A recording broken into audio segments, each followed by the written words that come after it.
મારું નામ અંશ અભયકુમાર ભારદ્વાજ, જે 1.5 લાખ જેટલા ગુજરાતના વકીલોનું પ્રતિનિધિ મંડળ એટલે ગુજરાત બાર કાઉન્સિલની આજે સામાન્ય ચૂંટણી છે.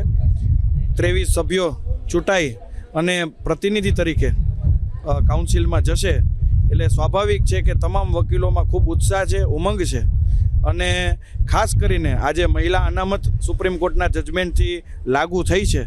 5 સીટ મહિલા અનામત છે એટલે એમાં પણ ખાસ કરીને મારા મોટાબેન અમૃતાબેન ભારદ્વાજ, અભયભાઈના દીકરી એ આ વખતે ચૂંટણીમાં છે. એટલે ખાસ કરીને સૌ રાજકોટના અને સૌરાષ્ટ્રના વકીલોમાં એક ખુશીનું વાતાવરણ છે.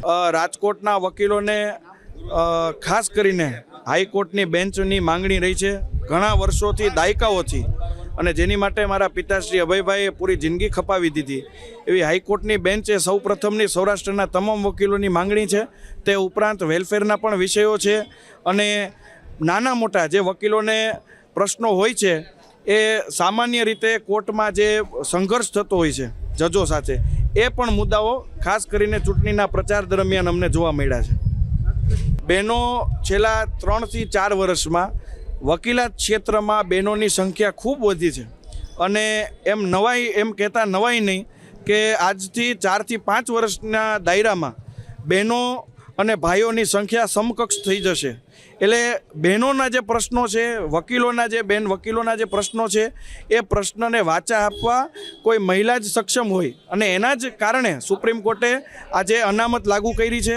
આજે જ્યારે અમૃતાબેન મોટાબેન ઊભા છે ચૂંટણીમાં, ત્યારે મારી સૌને વિનંતી છે કે અમૃતાબેન અને સૌ અન્ય બહેનોને જંગી બહુમતીથી જીતાડી અને બાર કાઉન્સિલમાં પ્રતિનિધિના સ્વરૂપમાં મોકલે.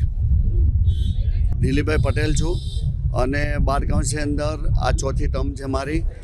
ગુજરાતની અંદર આ વખતે 78,000 મત છે.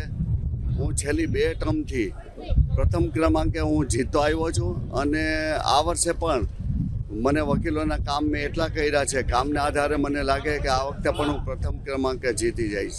સાહેબ, આમાં બાર કાઉન્સિલ એટલે વકીલોની માતૃ સંસ્થા કહેવાય અને માતૃ સંસ્થામાં વકીલોને સંબંધિત પ્રશ્નો આવતા હોય અને વેલફેરથી માંડીને બધા પ્રશ્નો, તો એ પ્રશ્નો અમારે નિરાકરણ કરવાનું હોય છે. વખતે સાહેબ 99 છે અને છેલ્લી 2 ટર્મથી 3 ટર્મથી 99 જ હોય છે. પણ આ વર્ષે એક નવું છે કે 20 બહેનો લડે છે, કારણ કે સુપ્રીમ કોર્ટે એના માટેની 5 સીટ અલગ રાખી છે અને 5 સીટ ઉપર બહેનો એટલે 20 બહેનો છે 99માંથી.